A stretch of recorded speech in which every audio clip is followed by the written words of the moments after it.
Mary Oliver was born in Cleveland, Ohio in 1935 and died in Florida on January 17, 2019. And in between, she spent 40 years stalking the woods and wetlands around her home in Provincetown, Massachusetts, scribbling down her notes of things that she encountered as a bride married to amazement, and transmuting those encounters into poetry. Her instructions for living a life were just these three: pay attention, be astonished, tell about it. That is just what she did. I don't know what prayer is, she wrote, but I know how to pay attention. In one of her very rare interviews, Mary Oliver said she liked to think of herself as a praise poet, by which she meant she expressed her gratitude for life by praising the world and whoever made all these things. The world, she says, saved her. The world and words saved her too. Mary Oliver grew up in Cleveland, Ohio, in a home that she described as dark and dysfunctional, with an abusive father and a negligent mother. At an early age, she began escaping into the woods. At 11, she started writing poetry. It was rotten, she confesses. But she kept at it. She says she wrote enough poems in those days to stack to the moon and back. And then one day after she graduated high school, the day after she graduated high school, she left the site of her abusive upbringing and never looked back. In her poem, The Journey, she writes, "One day you finally knew what you had to do and began. Though the voices around you kept shouting their bad advice, though the whole house began to tremble and you felt the old tug at your ankles, mend my life, each voice cried, but you didn't stop, determined to do the only thing you could do, determined to save the only life that you could save." From home, Oliver decided on a whim to visit the estate of the late poet Edna St. Vincent Millay, one of her favorite poets as a child. And while there, she befriended Millay's sister, Norma. And so she lived on their estate for like 6 or 7 years, helping organize all of that poet's papers. While she was there, she took classes at Ohio State University and at Vassar, but she did not earn a degree. Oliver credits her indifferent performance as a student in part to the experience of her childhood home. "I don't like buildings," she explains. "I don't like enclosures." And so while at school, she says she only set records in truancy. In the late 50s, Mary Oliver met the photographer Molly Cook. She says she fell for her instantly. In her words, "I took one look and fell hook and tumble." She writes in her poem called "I Did Think Let's Go About This Slowly." "I did think let's go about this slowly. This is important. This should take some really deep thought. We should take small, thoughtful steps. But bless us, we didn't." In 1964, she moved to Massachusetts to live with Molly Cook, and that set the course of her next 40 years, exploring the local geography and writing. She remarks that someone once said of her, she must have a grant, because all she does is walk around in the woods and write poetry. But the truth is, she said, they were very, very poor, and she was not just walking in the woods, she was foraging in the woods. She was hunting for nuts and berries and mushrooms in the woods, or fish and clams along the shore. "I ate a lot of clams in those days," she recalls, and that is what they got by on. But while she explored, she also followed her 3 lessons for life: pay attention, be astonished, tell about it. There's one anecdote that I particularly love. One time she was out walking, paying attention, and she had a thought or an observation that came to her, and she realized she had forgotten to bring a pencil. So, determined never to be in that position again, Mary Oliver began hiding pencils in trees all throughout the woods so that there would always be one just a few steps away. I love that so much.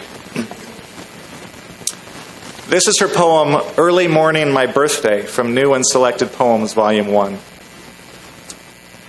The snails on the pink sleds of their bodies are moving among the morning glories. The spider is asleep among the red thumbs of the raspberries. What shall I do? What shall I do?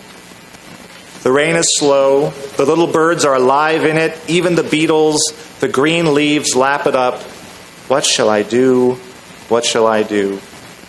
The wasp sits on the porch in her paper castle. The blue heron floats out of the clouds. The fish leaps, all rainbow in mouth, from the dark water.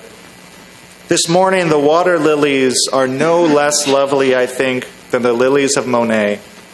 And I do not want anymore to be useful, to be docile, to lead children out of the fields into the text of civility. I do not want to teach them that they are not, better than the grass. Over the course of the next 40 years, Mary Oliver published over 20 books of poetry. Molly Cook became her literary agent. In 1984, Oliver won the Pulitzer Prize for her collection, American Primitive. That was a good agent. Then she won the National Book Award for New and Selected Poems, Volume 1.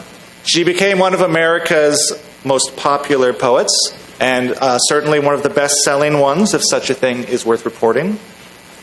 Intensely private, she did not seek the limelight. She courted no celebrity. She gave very few interviews. What there was to tell, she told in her poetry. She walked, and she observed, and she wrote her great hymns of praise to the beauty and the terror and the life-giving and the death-dealing power that she saw all around her. This is her poem, Sleeping in the Forest, from the collection 12 Moons. I thought the earth remembered me. She took me back so tenderly, arranging her dark skirts, her pockets full of lichens and seeds.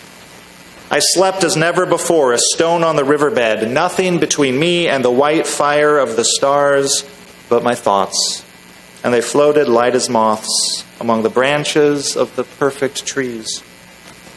All night I heard the small kingdoms breathing around me, the insects, and the birds who do their work in the darkness. All night I rose and fell as if in water, grappling with a luminous doom. By morning, I had vanished at least a dozen times into something better.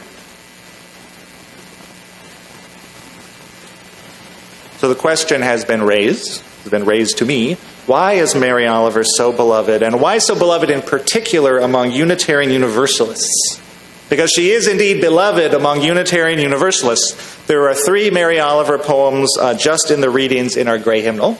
She is ubiquitous in UU services every Sunday all throughout the country. Former UUA President Bill Sinkford called her our greatest Unitarian Universalist liturgist, although she was not UU herself, so I don't know what she made of that. She described herself as spiritual but distrustful of organized religion. Come to think of it, that does sound familiar. She wrote, God has so many names. It's a mystery, and mysteries don't compromise themselves, so we're never going to know. She was comfortable with mystery. What Mary Oliver does so well in her poems, it seems to me, is communicate 2 ideas again and again that are deeply resonant with Unitarian Universalists of any theological background. The first is that the divine is immanent.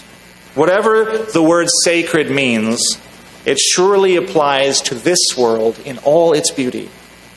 Whatever the word holy means, it is surely pulsating in the wheel of life and death and rebirth, turning and turning all around us. She provides a language and an imagery by which people of any theology can connect to an experience of reverence, to feelings of awe and wonder. And the next thing she does so well is locate us as readers inside the interdependent web of life. We are not separate from the natural world in her poetry. We are not set apart from nature. We are of it and in it and sustained by it and absorbed by it. We do not just wonder at the mystery of life. We are grasped by it. We participate in it. We co-create it. We are made vulnerable by it. We are renewed and sustained by it. All night, she says, I rose and fell as if in water, grappling with a luminous doom. And by morning I had vanished at least a dozen times into something better.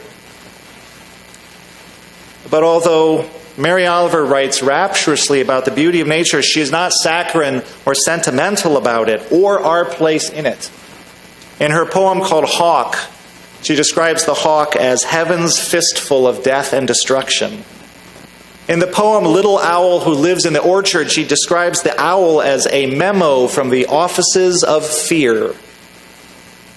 Or consider the poem Lonely White Fields, in which she writes, every night the owl with his wild monkey face calls through the black branches, the mice freeze, and the rabbits shiver in the snowy fields.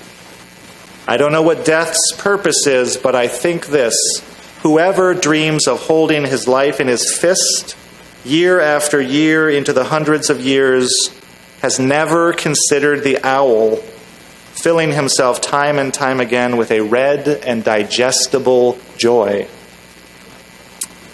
And that is another way that I think Mary Oliver speaks to us. She talks to us about death in a way that is straightforward, honest, unsentimental, even blunt at times.